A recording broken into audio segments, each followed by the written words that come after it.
2012 लोग डरते थे मायान कैलेंडर का एंड नासा तक ने डिक्लेयर किया था कुछ कॉस्मिक शिफ्ट होने वाला है। लोगों ने सोचा दुनिया खत्म हो जाएगी, लेकिन दुनिया खत्म नहीं हुई, कुछ और हुआ। कुछ लोगों ने अपने अंदर की दुनिया को फील करना स्टार्ट कर दिया और अब 2026 आ रहा है। फिर वही हवा, द एंड इज नियर। लेकिन सच क्या है? क्या 2026 दुनिया का एंड है या इंसानियत के नए चैप्टर की शुरुआत?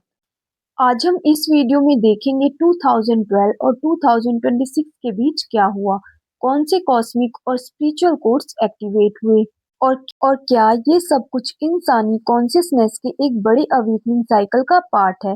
इट इज डेफिनेटली ट्रू, हर इंसान अवेकन नहीं होगा, लेकिन जब ह्यूमैनिटी का एक बड़ा ग्रुप एलिवेट करता है तो पूरी अर्थ की फ्रीक्वेंसी चेंज हो जाती है। इस वीडियो में हम उसी मास अवेकनिंग के डीपर ट्रूथ को एक्सप्लोर करेंगे। 2012 का सच, मायान कैलेंडर और गैलेक्टिक अलाइनमेंट। 2012 का कॉन्सेप्ट मायान सिविलाइजेशन से आया था, एक एंशिएंट, मिस्टीरियस और कॉस्मिक नॉलेज से भरा हुआ कल्चर जिन्होंने अपने कैलेंडर लॉन्ग काउंट कैलेंडर के नाम से बनाया था। उनका कैलेंडर 21 दिसंबर 2012 को एंड होता दिखाया गया था, लेकिन एंड का मतलब डिस्ट्रक्शन नहीं होता बल्कि ट्रांजिशन होता है। मायान स्क्रिप्चर के हिसाब से हर 5125 साल बाद एक कॉस्मिक साइकिल कंप्लीट होती है, जिसे वो कहते हैं the end of one sun and birth of another. 2012 में विंटर सोलिस्टिक के टाइम पर अर्थ, सन और मिल्की वे गैलेक्सी के सेंटर द गैलेक्टिक इक्वेटर के साथ अलाइन हुई थी। ये एक रेयर अलाइनमेंट था जो हर 26,000 साल में होता है।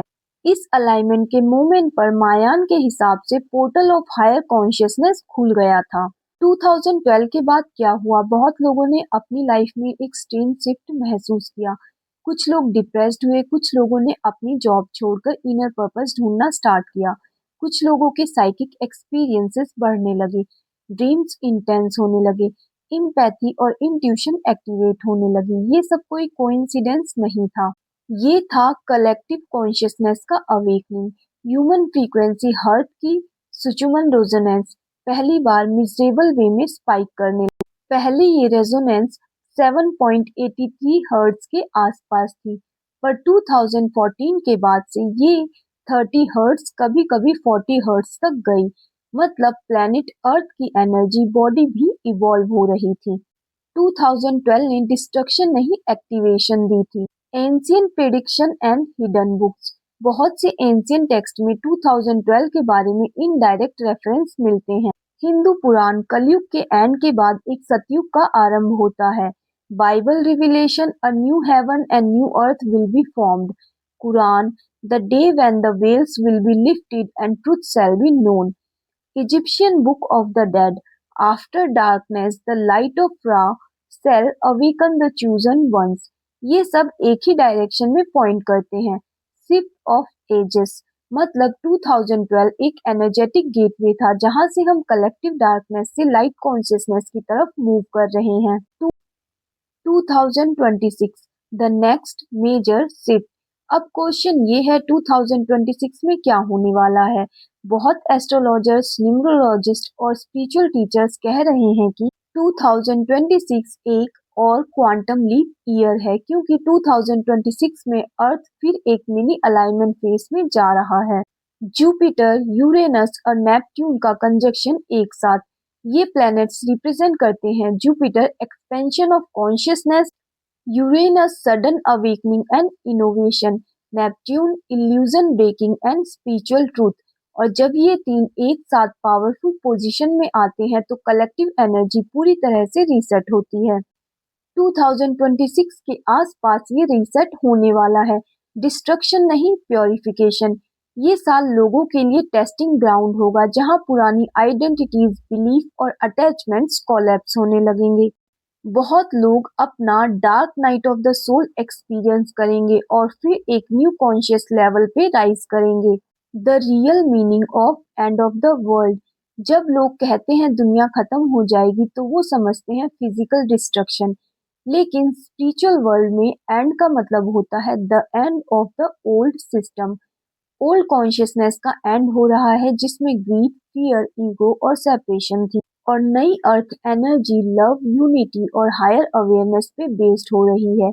इसलिए 2026 के प्रिडिक्शन डरावने नहीं, लिबरेटिंग है। ये ईयर ह्यूमैनिटी के लिए रीबर्थ ईयर होगा। जो लोग अवेकन हो रहे हैं उनके लिए गोल्डन टाइम है।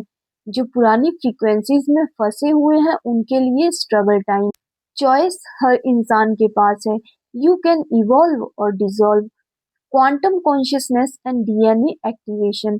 साइंटिस्ट भी अब कह रहे हैं कि हमारी डीएनए का 97% पार्ट जंक नहीं है बल्कि डोरमेंट है। स्पिरिचुअल मास्टर्स कहते हैं ये dormant DNA parts higher consciousness के कोर्स होल्ड करते हैं। 2012 ने पहला लेयर एक्टिवेट किया था। 2026 दूसरा लेयर एक्टिवेट करेगा। ये ये एक्टिवेशन का प्रोसेस सटल होता है, ड्रीम, सिंक्रोनिसिटीज, डेजा वू और इमोशनल रिलीज के थ्रू। ये वही टाइम है जब इंसान अपने अंदर क्वांटम बीइंग महसूस करता है, टाइम और स्पेस से beyond. The role of light workers and star seeds. 2012 के बाद एक नई जनरेशन उभरी जिसे हम लाइट वर्कर्स, इंडिगो सोल्स और स्टार सीड्स कहते हैं। इन लोगों का काम है कलेक्टिव फ्रीक्वेंसी को अपलिफ्ट करना। 2026 तक इन लोगों की कॉलिंग और इंटेंस हो जाएगी। कई लोग अपना मिशन रियलाइज करेंगे, हीलिंग, टीचिंग, अवेकनिंग के फॉर्म में। Practical science of the shift. आज दुनिया में क्या हो रहा है? System collapse, economy, politics, religion सब क्वेश्चन हो रहे हैं। यूथ पर्पस ढूंढ रहे हैं, कॉर्पोरेट लाइफ छोड़ रहे हैं। Meditation, yoga, energy healing trending हो रही है। एआई और क्वांटम टेक्नोलॉजी एक नई डायमेंशन खोल रहे हैं। ये सब सिर्फ कोइंसिडेंस नहीं है, ये मैनिफेस्टेशन ऑफ कॉन्शियसनेस इवोल्यूशन है। How to prepare for 2026 shift. अगर तुम 2026 के अवेकनिंग वेव का हिस्सा बनना चाहते हो तो कुछ चीजें अपनी लाइफ में अभी से लेके आओ। Detox your mind. Fear based media से दूर रहो। Reconnect with nature. Earth energy frequency से ट्यून हो जाओ। मेडिटेट डेली, ये तुम्हारा स्पिरिचुअल आर्मर है। फॉरगिव एंड रिलीज, ये तुम्हारा कार्मिक क्लींजिंग है। ग्रेटिट्यूड और सर्विस, ये तुम्हारी लाइट फ्रीक्वेंसी को बूस्ट करेगा। 2012 ने डर से जगाया था। 2026 हमें याद दिलाएगा हम सिर्फ ह्यूमन नहीं, divine beings in human form हैं। The world is not ending, the illusion is. 2026 is not destruction, it resurrection. जो समझता है वाइब्रेशन को उसके लिए ये सब समय अवेकनिंग का है। जो नहीं समझता उसके लिए ये सब क्राइसिस का है। बट अल्टीमेटली सब कुछ एक ही गोल की तरफ जा रहा है, ह्यूमन कॉन्शियसनेस का इवोल्यूशन। क्या तुम्हें भी 2012 के बाद अपने अंदर कोई शिफ्ट महसूस किया था, या आजकल कुछ अलग चल रहा है? एनर्जी वाइज शायद तुम ऑलरेडी अवेकन हो रहे हो। अगर आप इस वीडियो तक पहुंच गए हो और अब तक मुझे सुन रहे हो तो हो सकता है कि आप उन लोगों में से हो जो इस शिफ्ट को कॉन्शियसली फील कर रहे हैं।